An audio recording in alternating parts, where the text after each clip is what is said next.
Quando as pessoas começam a perder o medo, também é contagioso. Isso é verdade. O Salgueiro Maia, esta frase. Isso é verdade. Isso é. Isso é verdade. O medo, claro que o 25 de Abril é também uma coisa de contágio. Eu ainda hoje fico emocionado de assistir àquela cena. O mais novo não se acredita. Não se acredita o que a gente passou. Não. Não. Você não se acredita o que a gente passou.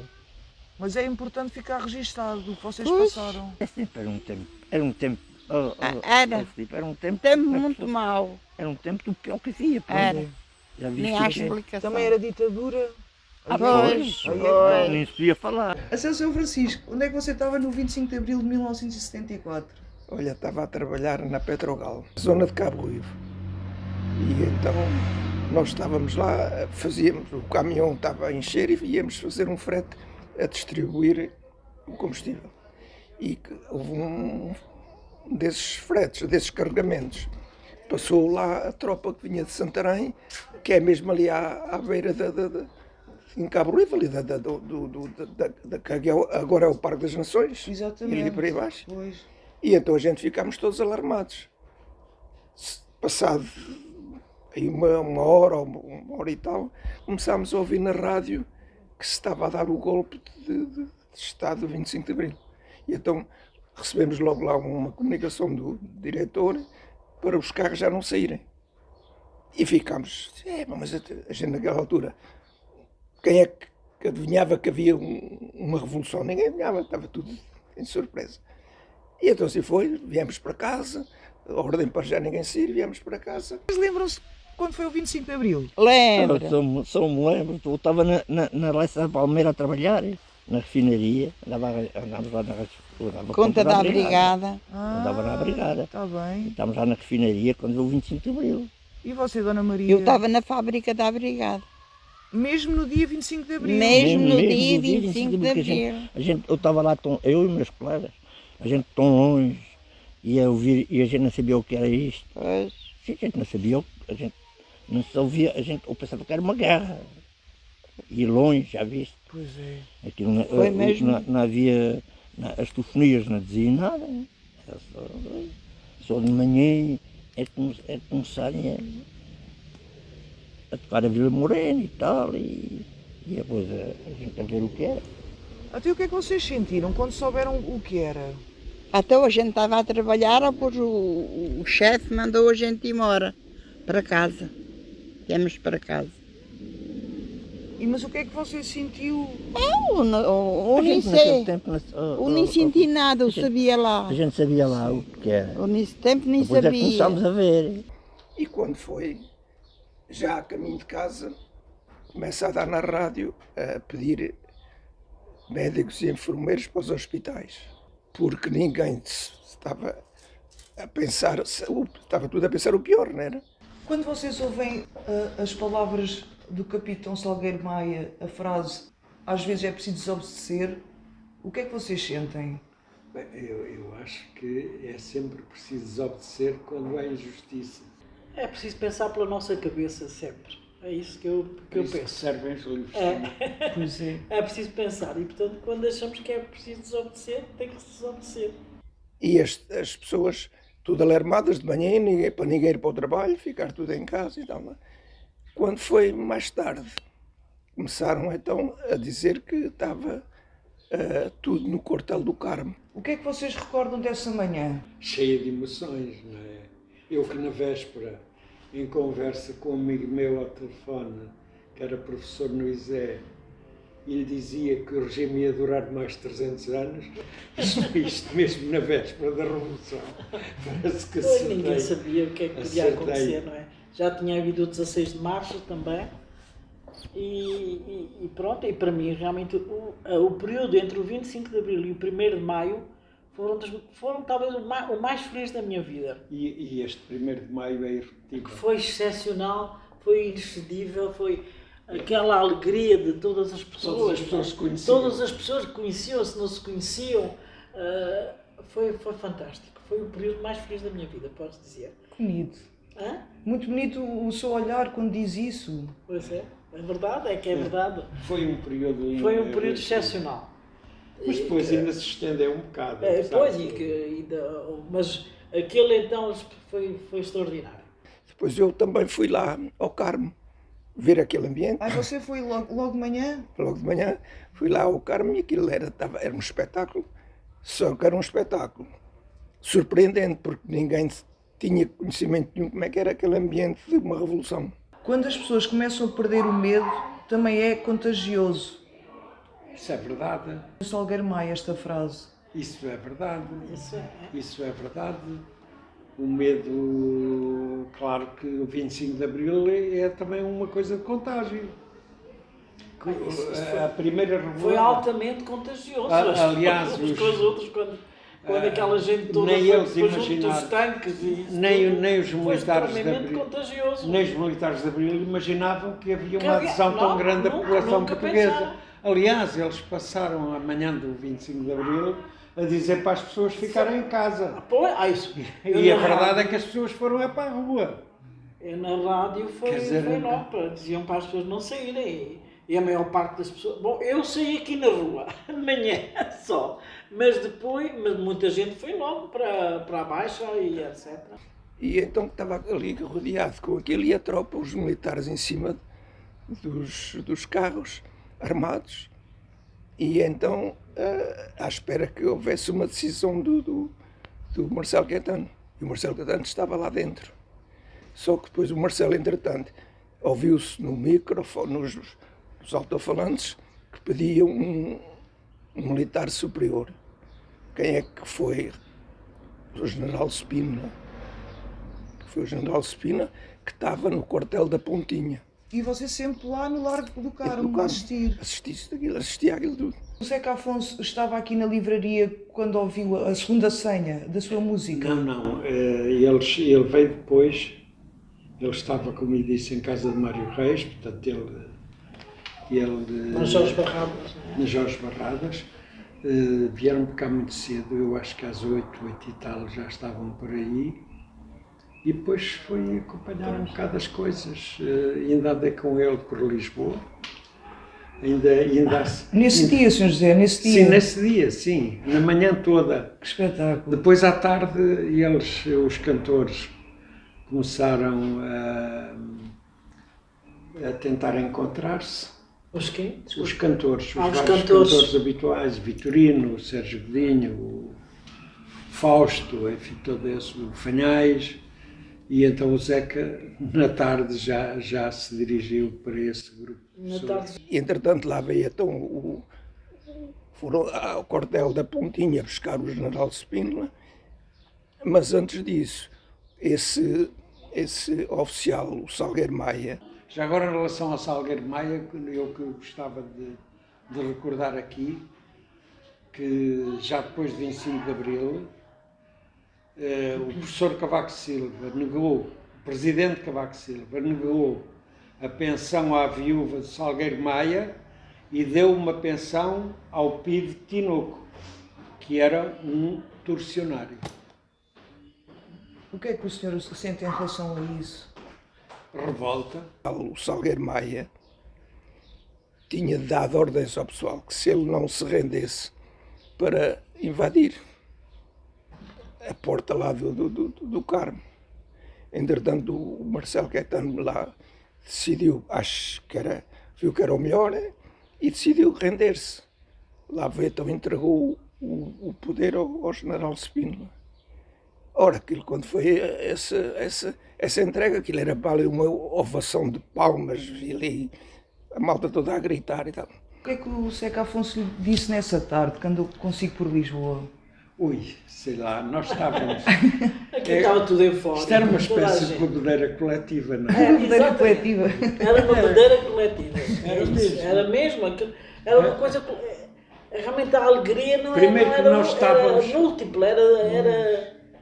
Primeiro Nunca nós estávamos senti à uma coisa espera. assim. Nós estávamos à espera. Eu Ninguém- não estava. ninguém- Então ninguém eu dizia na véspera. Os 300 E anos. que ele recordou-me depois, disse, pá, ontem dizias que eram 300 anos, que durava o regime de 300 anos. Isso, pois é, também me engano. E depois, muito engraçado, foi que antes, que estava tudo ainda na dúvida, por isso é que se chama a Revolução dos Cravos. foi quando a tropa ia a caminho lá para o Carmo. Passaram ali na zona do Martim Muniz e havia ali as vendeiras de flores. E na Praça da Figueira? E na praça, que é a zona do Martim Muniz, Praça da Figueira, ali assim. E havia as vendeiras ali a vender flores e ofereceram cravos para os militares pôr nos canos das espingardas. Ora, quando aquilo lá chegou ao Carmo, era um festival que ao mesmo tempo estava muito engraçado, porque, pois, era um género de... Faz conta que isto que é uma maneira das pessoas terem calma e os superiores renderem-se. Não há dúvida nenhuma que... Por isso é que eu te estou a dizer que eu acompanhei aquilo de início. A uma estava a trabalhar durante a noite, eram 2 da manhã, quando eles passaram lá em Cabo Ruivo. Depois, dali, durante aquilo foi sempre em negociações e, entretanto, aconteceu também uma parte muito importante que foi a Marinha, que estava pronta a atuar no Tejo junto ao Alfeite. O Alfeite que fica lá do outro lado. E então, aí depois o oficial da Marinha, que recebeu ordens para atabar, ele não deu as ordens. E então esse oficial da Marinha foi um grande impulsionador da Revolução ter resultado. Eu fui convidado para um colóquio no Clube Militar Naval para aí 8 dias antes do 25 de Abril. 8 dias antes? 8 dias antes do 25 de Abril. E estive nesse colóquio que estavam almirantes, oficiais da Marinha, não sei o quê, com o Dinis Machado, o autor do Que Diz Moleiro. Sim.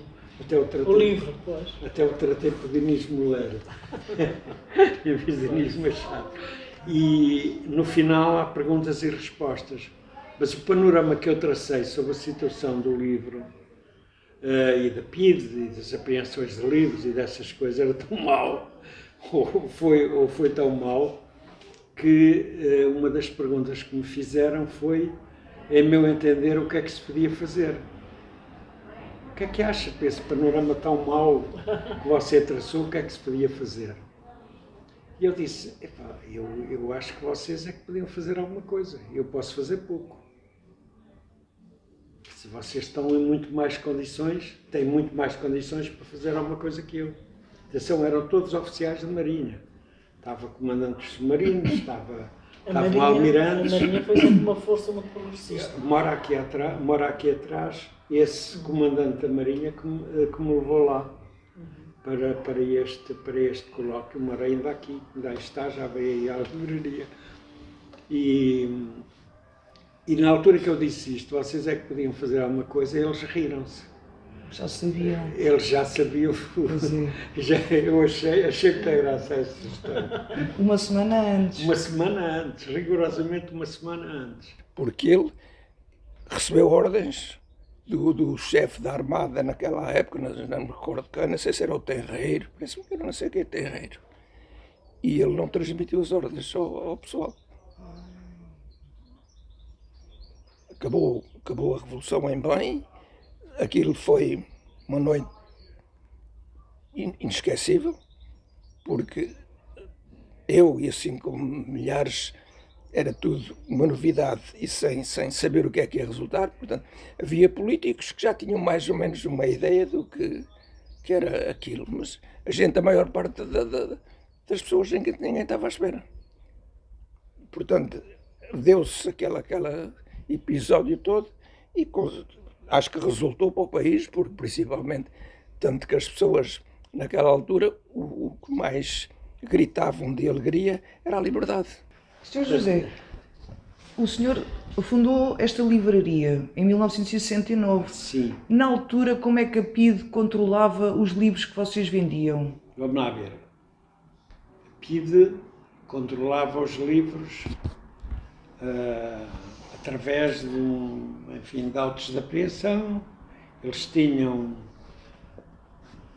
Há dois tipos de intervenção da PIDE nas livrarias. Um é, enfim, já com Marcelo Caetano, uma espécie de, como é que eu ia dizer, tentativa de fazer uma espécie de legalidade, entre aspas, e, portanto, traziam autos de apreensão já preenchidos, com os títulos dos livros que queriam apreender.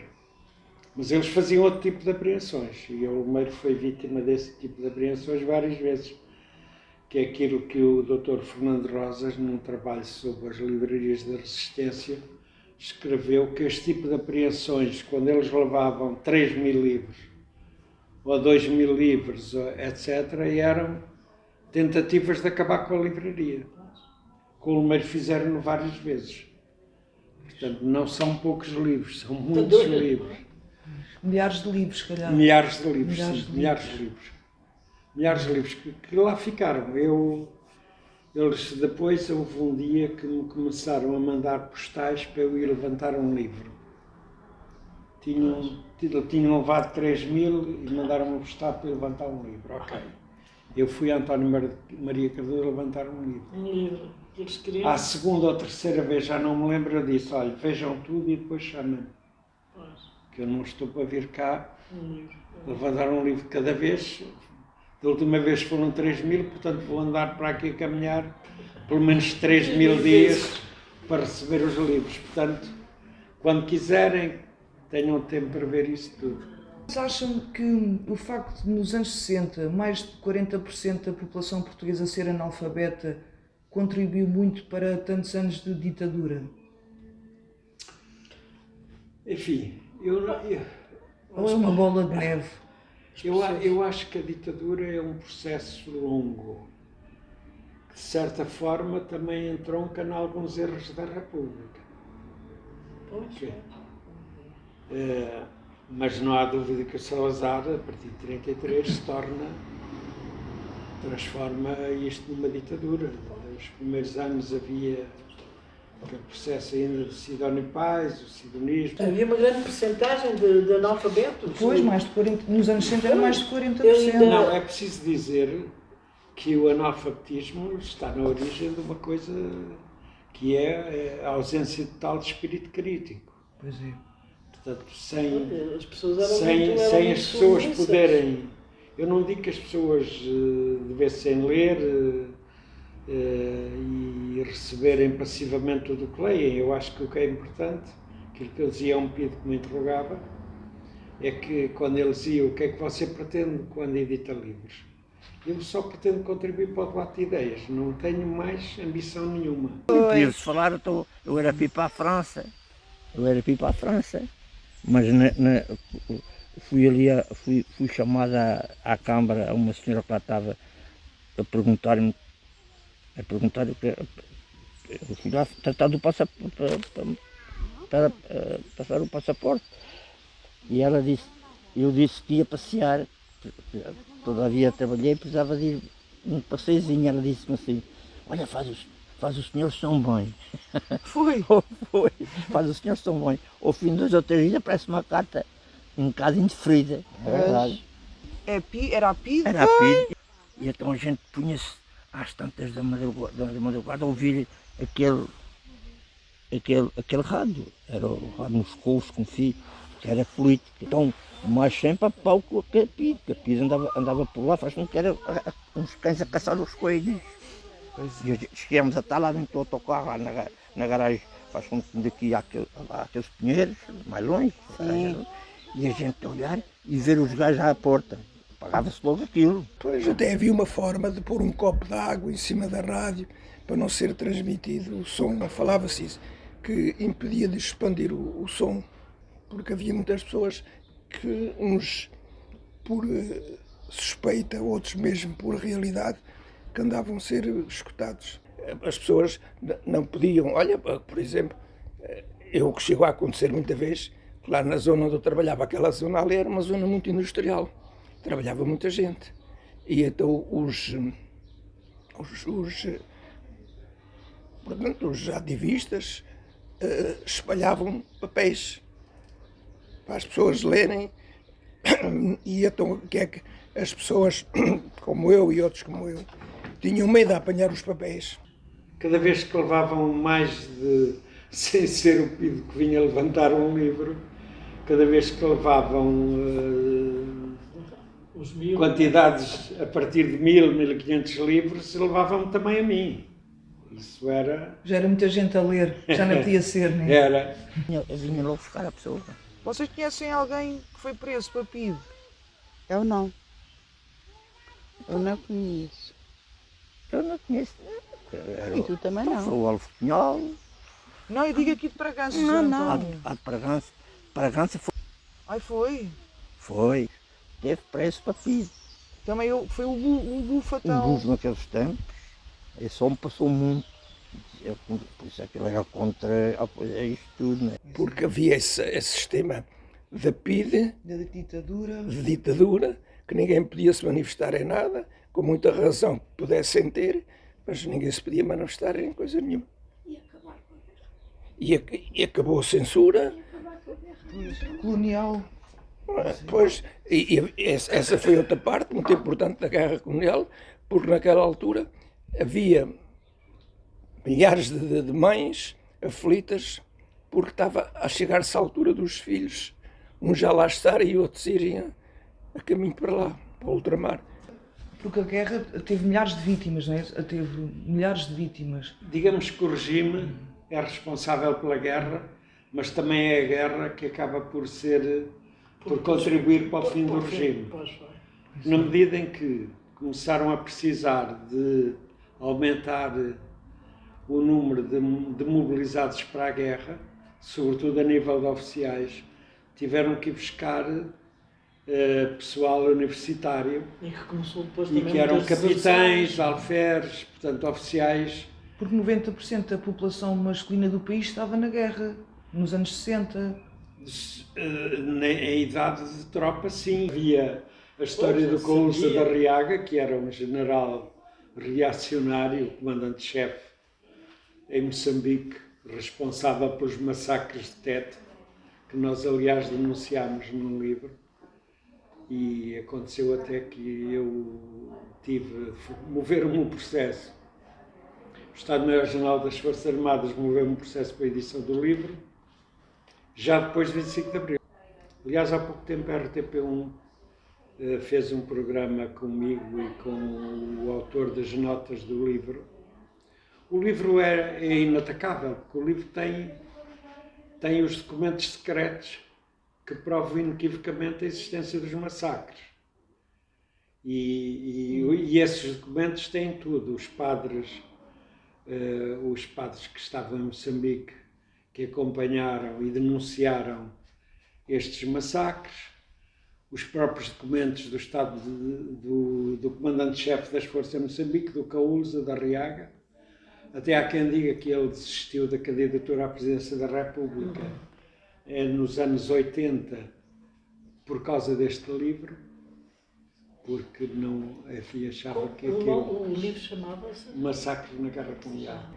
E isso acabou, foi uma alegria enorme disso ter acabado, de maneira que acho que por muito que as pessoas, haja alguns que não aceitam a mudança do 25 de Abril, mas eu acho que de maneira geral foi uma mudança boa.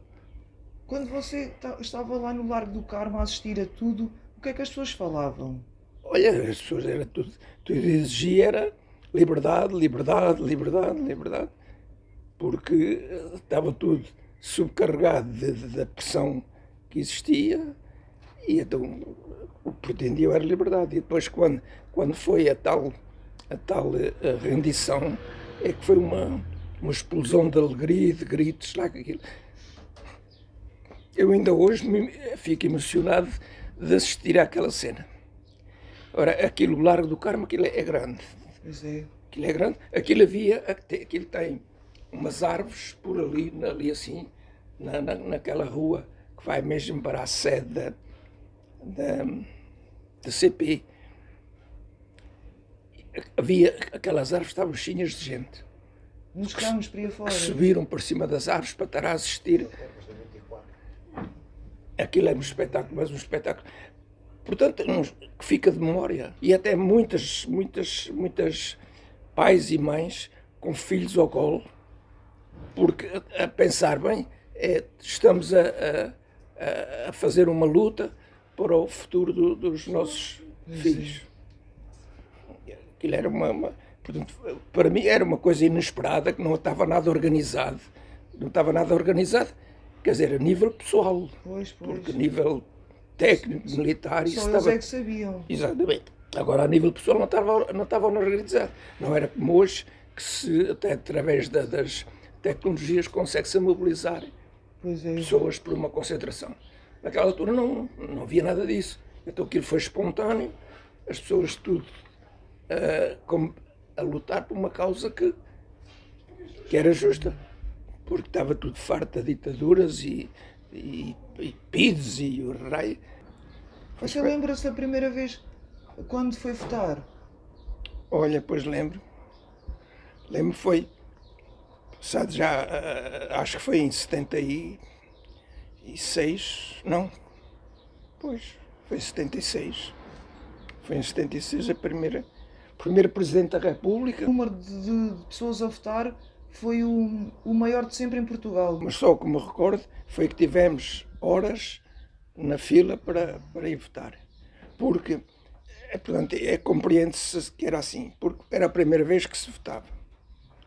E então não havia a organização necessária. Pá. E então aquilo era as pessoas tudo a querer ir votar, mas não havia aquela organização para as coisas andarem mais depressa. Aquilo foi um tempo enorme que a gente, como me recordo, estar lá na fila para ir votar.